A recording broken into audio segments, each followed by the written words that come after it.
हिन सवाल जे अंदरि पाण खे ॿ नंबर मिलियल आहिनि 11.5 ऐं 11.7। नंबर लाइन जो इस्तेमालु कंदे ॿिन्हिनि नंबरनि जी भेट करणी आहे त ॿिन्हिनि नंबरनि मां कहिड़ो नंबर वॾो ऐं कहिड़ो नंबर नंढो आहे। हिकिड़ो नंबर 11.5 ऐं ॿियो नंबर 11.7 आहे। हिन जो मतिलबु त इहे ॿई नंबर 11 ऐं 12 जे विच में आहिनि।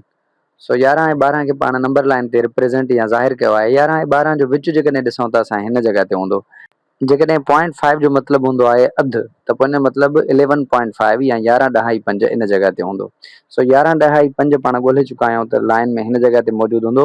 ॿियो पाण वटि नंबर आहे 11.7। अचो त हिन खे ॻोल्हण जे लाइ 11 खां 12 ताईं 10 हिसा कयूं। सो 1 2 3 4 5 6 7 8 9 10 जिथे आहे उते 12 पूरा थी वेंदा। 11 अदद खां 12 अदद ताईं 10 हिसनि में टोड़न खां बाद में पाण खे ॻोल्हणो छा आहे, पाण ॻोल्हणो आहे 11.7।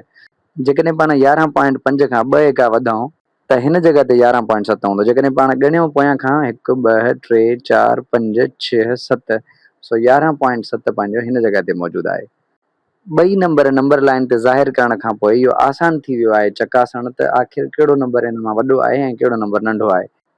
पाण ॾिसी सघूं था त 11.7 वॾो आहे कंहिंखां 11.5 खां, छाकाणि त 11.7 सॼे पासे वधीक आहे नंबर लाइन ते ऐं 11.5 खॿे पासे आहे 11.7 जे, जंहिंजे करे 11.5 नंढो आहे 11.7 खां ऐं 11.7 जेको आहे उहो बि वॾो इन जे करे आहे छाकाणि त उहो सॼे पासे आहे।